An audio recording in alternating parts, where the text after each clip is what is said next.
CM Siddaramaiah ಅವರು ತಮ್ಮ 16ನೇ budget ಅನ್ನು ಮಂಡಿಸಿದ್ದಾರೆ. ಸೊ ಕಳೆದ 2 ವರ್ಷಗಳಿಂದ ಒಂದೇ ಒಂದು ಅಪವಾದ ಈ ಸರ್ಕಾರದ ಮೇಲೆ ಇದ್ದಿದ್ದು ಅಂತ ಹೇಳಿದ್ರೆ ಬರೀ ಗ್ಯಾರಂಟಿ ಮೇಲೆ ಕಾನ್ಸಂಟ್ರೇಟ್ ಮಾಡ್ತಾ ಇದ್ದಾರೆ ಅಂತ. ಈ ಸಲ ಕೂಡ ಹಾಗೆ ಆಗಿದೆ. ಬಟ್ ಬೇರೆ ಕ್ಷೇತ್ರಗಳಿಗೆ ಕೂಡ ಕಾನ್ಸಂಟ್ರೇಟ್ ಮಾಡುವಂತಹ ಪ್ರಯತ್ನವನ್ನು ಮಾಡಿದ್ದಾರೆ. ಅದನ್ನೆಲ್ಲ ಹೇಳ್ತಾ ಹೋಗ್ತೀವಿ. ಬಟ್ ಅದಕ್ಕಿಂತ ಮುಂಚೆ ಮದ್ಯಪ್ರಿಯರು ಗಮನಿಸಬೇಕಾಗಿರುವಂತಹ ವಿಚಾರ ಇದು. ಮದ್ಯಪ್ರಿಯರಿಗೆ ರಾಜ್ಯ ಸರ್ಕಾರ ಮತ್ತೊಮ್ಮೆ ಶಾಕ್ ಕೊಟ್ಟ ಹಾಗೆ ಕಾಣಿಸ್ತಾ ಇದೆ. ಡೀಟೇಲ್ಸ್ ಕೊಡ್ತಾ ಹೋಗ್ತೀವಿ. ಪ್ರೀಮಿಯಂ ಮದ್ಯದ ದರವನ್ನ ಪರಿಷ್ಕರಣೆ ಮಾಡ್ತೀವಿ ಅಂತ ಹೇಳಿದ್ದಾರೆ. ಸ್ಲ್ಯಾಬ್ ಏನು ಅಂತ ಹೇಳಿಲ್ಲ ಅವರು. ಬಟ್ ನೆರೆ ರಾಜ್ಯಗಳ ಮದ್ಯದ ದರವನ್ನ ನೋಡಿಕೊಂಡು ಹೆಚ್ಚಳ ಮಾಡ್ತೀವಿ ಅಂತ ಹೇಳಿದ್ದಾರೆ. ಮದ್ಯಪ್ರಿಯರು ಶಾಶ್ವತ ಶೋಷಿತರು ಅಂತ ನಾವು ಕರಿತೀವಿ ಯಾವಾಗ್ಲೂ. ಯಾಕಂದ್ರೆ ಯಾವಾಗ್ಲೇ ಆಗ್ಲಿ ಕೇಂದ್ರ ಸರ್ಕಾರ ಬಜೆಟ್ ಮಂಡನೆ ಮಾಡಲಿ ಅಥವಾ ರಾಜ್ಯ ಸರ್ಕಾರ ಅಂತ ನೋಡಲಿ, ಟಾರ್ಗೆಟ್ ಎಲ್ಲಿ ಅಂತ ಕೇಳಿದ್ರೆ ಅಬಕಾರಿ ಇಲಾಖೆ. ಸೊ ಶಾಶ್ವತ ಶೋಷಿತರಿಗೆ ಮತ್ತಷ್ಟು ಶಾಕ್ ಕೊಡೋದಕ್ಕೆ ಸರ್ಕಾರ ಮುಂದಾಗಿದೆ. ಸ್ಲ್ಯಾಬ್ ಏನು, ರೇಟ್ ಎಷ್ಟು, ಅದ್ಯಾವುದ್ರ ಬಗ್ಗೆ ಕೂಡ ಇನ್ನೂ ಕ್ಲಾರಿಟಿ ಇಲ್ಲ.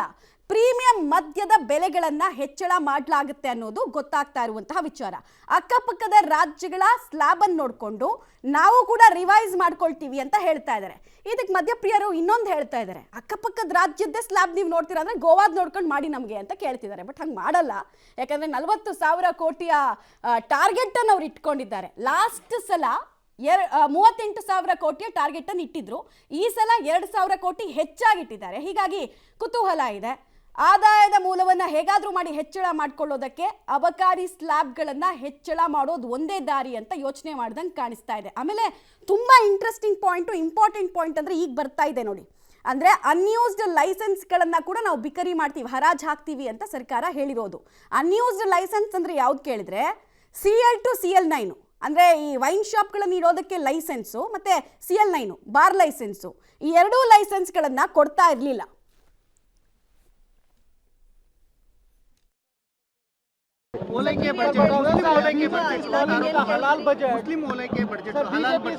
ಎಲ್ಲರಿಗೂ ನೋಡಿ, ಮುಸಲ್ಮಾನರು ಸಮಾಜದಲ್ಲಿ ಸುಮಾರು 18% ಜನಸಂಖ್ಯೆ ಇದೆ.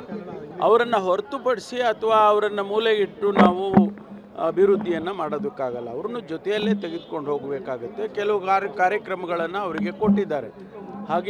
ಹಾಗಂತ ಹೇಳಿ ಅವರಿಗೆ ಓಲೈಕೆ ಮಾಡಿದ್ದಾರೆ ಅನ್ನುವಂಥದ್ದು ತಪ್ಪು.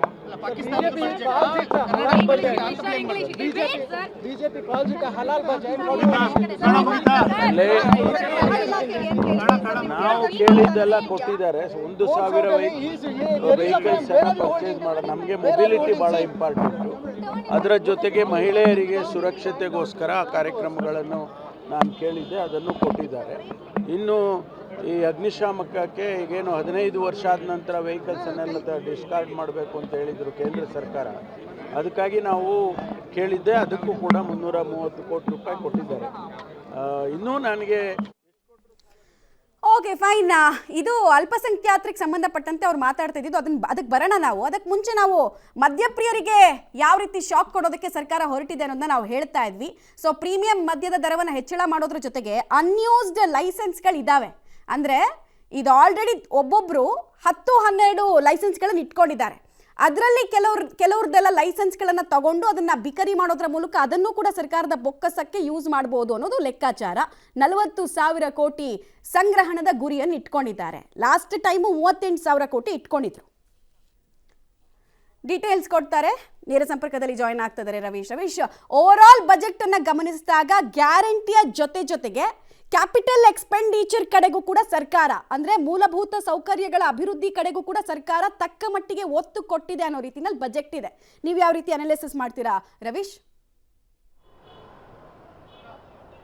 ಮಮತಾ, ಖಂಡಿತವಾಗಿ ಕೂಡ ಕಳೆದ ಬಜೆಟ್ನಲ್ಲಿ ಗ್ಯಾರಂಟಿ ಬಗ್ಗೆ ದೊಡ್ಡ ಮಟ್ಟದಲ್ಲಿ ಚರ್ಚೆ ಆಗ್ತಾ ಇತ್ತು. ಜೊತೆಗೆ ಗ್ಯಾರಂಟಿಯ ಹೊರೆಯಿಂದಾಗಿ ಸರ್ಕಾರ ನಲುಗ್ತಾ ಇರತಕ್ಕಂಥ ಹಿನ್ನೆಲೆಯಲ್ಲಿ ಬಜೆಟ್ನಲ್ಲೇ ಅಭಿವೃದ್ಧಿ ಕಾರ್ಯಗಳಿಗೆ ಹಣವನ್ನು ಹೊಂದಿಸೋದಕ್ಕೆ ಸಾಧ್ಯ ಆಗ್ತಾ ಇಲ್ಲ ಅನ್ನೋ ಆರೋಪವೂ ಕೂಡ ಇತ್ತು. ಹಾಗಾಗಿ ಅದರಿಂದ ಹೊರಬರುವಂಥ ಪ್ರಯತ್ನವನ್ನು ಮುಖ್ಯಮಂತ್ರಿ ಸಿದ್ದರಾಮಯ್ಯ ಅವರು ಈ ಬಜೆಟ್ನಲ್ಲಿ ಮಾಡಿದ್ದಾರೆ. ಅಂದರೆ ಗ್ಯಾರಂಟಿಗಳಿಗೆ ಹಣವನ್ನು ಮೀಸಲಿಡೋದ್ರ ಜೊತೆಗೆ ಡೆವಲಪ್ಮೆಂಟ್ ಪ್ಲಸ್ ಎಲ್ಲ ಒಂದು ಕಡೆ ಗ್ಯಾರಂಟಿಯ ಜೊತೆಗೆ ಅಹಿಂದ ಮಂತ್ರವನ್ನು ಕೂಡ ಜಪಿಸ್ದಂಗೆ ಕಾಣ್ತಾ ಇದೆ. ಪ್ರಮುಖವಾಗಿರ್ತಕ್ಕಂಥದ್ದು ಅಹಿಂದ ವರ್ಗಕ್ಕೆ ಮೊದಲಿಂದಲೂ ಕೂಡ ಸಿದ್ದರಾಮಯ್ಯನವರು ತಮ್ಮ ಬಂಪರ್ ಗಿಫ್ಟನ್ನು ಕೊಡ್ತಾನೆ ಬಂದಿದ್ದಾರೆ. ಈಗಲೂ ಕೂಡ ಅದನ್ನು ಕೊಟ್ಟಿದ್ದಾರೆ. ಆದರೆ ಎಲ್ಲ ಒಂದು ಕಡೆ ಅಲ್ಪಸಂಖ್ಯಾತರ ಬಗ್ಗೆ ಹೆಚ್ಚಿನ ಒಲವನ್ನು ಪ್ರೀತಿಯನ್ನು ತೋರಿಸ್ದಂಗೆ ಕಾಣ್ತಾ ಇದೆ ಅನ್ನೋದ್ರ ಬಗ್ಗೆ ಕೂಡ ದೊಡ್ಡ ಮಟ್ಟದಲ್ಲೇ ಚರ್ಚೆ ಆಗ್ತಾ ಇದೆ. ಕೇವಲ ಮುಸ್ಲಿಂ ಮೀಸಲಾತಿ ಒಂದೇ ವಿಚಾರ ಅಲ್ಲ, ಅದಕ್ಕೆ ಸಂಬಂಧಪಟ್ಟಂತೆ ಬೇರೆ ಬೇರೆ ರೀತಿಯ ಅನುದಾನಗಳನ್ನು ಕೂಡ ಎಲ್ಲ ಒಂದು ಕಡೆ ಸುಮಾರು 10ರಿಂದ 12 ಯೋಜನೆಗಳನ್ನು ಅದರಲ್ಲೂ ಅಲ್ಪಸಂಖ್ಯಾತ ಸಮುದಾಯದಲ್ಲಿ ಮುಸ್ಲಿಂ ಸಮುದಾಯಕ್ಕೆ ಕೊಟ್ಟಿರ್ತಕ್ಕಂಥದ್ದನ್ನು ಕೂಡ ಬಜೆಟ್ನಲ್ಲಿ ಕಾಣ್ಬೋದಾಗಿದೆ. ಹಾಗಾಗಿ 16ನೇ ಬಜೆಟ್ನಲ್ಲೂ ಕೂಡ ಗ್ಯಾರಂಟಿಯಿಂದ ನಾನು ಹೊರ ಬಂದಿದ್ದೇನೆ, ಜೊತೆಗೆ ಅಭಿವೃದ್ಧಿ ಪ್ಲಸ್ ಅಹಿಂದ ಮಂತ್ರ ಅನ್ನೋದನ್ನ ಸಾರಿ ಸಾರಿ ಹೇಳ್ದಂಗಿದೆ ಈ ಬಜೆಟ್ನಲ್ಲಿ. ಜೊತೆಗೆ 2,96,000 ಚಿಲ್ಲರೆ ತೆರಿಗೆ ಸಂಗ್ರಹವನ್ನು ನಾವು ಮಾಡುತ್ತೇವೆ ಅನ್ನೋ ಅದ್ರ ಜೊತೆಗೆ ಇಲ್ಲಿ ತೆರಿಗೆಯನ್ನ ಯಾವುದೇ ರೀತಿ ಪ್ರಸ್ತಾಪ ಮಾಡದೇ ಇರ್ಬೋದು, ಆದ್ರೆ ಮುಂದೆ ನಿಮ್ಗೆ ಮಾರಿ ಹಬ್ಬ ಇದೆ ಅನ್ನೋದನ್ನ ಎಲ್ಲೋ ಒಂದ್ ಕಡೆ ಸೂಕ್ಷ್ಮವಾಗಿ ಸಿಎಂ ಸಿದ್ದರಾಮಯ್ಯ ಅವರು ಹೇಳದಂತೆ ಕಾಣ್ತಾ ಇದೆ. ಹಾಗಾಗಿ ಎಲ್ಲೋ ಒಂದ್ ಕಡೆ ಇದನ್ನ ಬ್ಯಾಲೆನ್ಸ್ ಮಾಡೋದಕ್ಕೋಗಿ ಅಹಿಂದ ಮಂತ್ರ ಜಪಿಸೋದ್ರ ಜೊತೆಗೆ ಗ್ಯಾರಂಟಿಗಳು ಕೂಡ ಇರುತ್ತೆ, ಜೊತೆಗೆ ಎಲ್ಲರನ್ನೂ ಕೂಡ ಒಳಗೊಂಡಂತೆ ನಾನು ತೆಗೆದುಕೊಂಡು ಹೋಗ್ತೇನೆ ಅನ್ನೋದನ್ನ ಸ್ಪಷ್ಟವಾಗಿ ಹೇಳ್ದಂತಿದೆ ಮಮತಾ. ಓಕೆ ರವೀಶ್, ಹಾಗೆ ಸಂಪರ್ಕದಲ್ಲಿ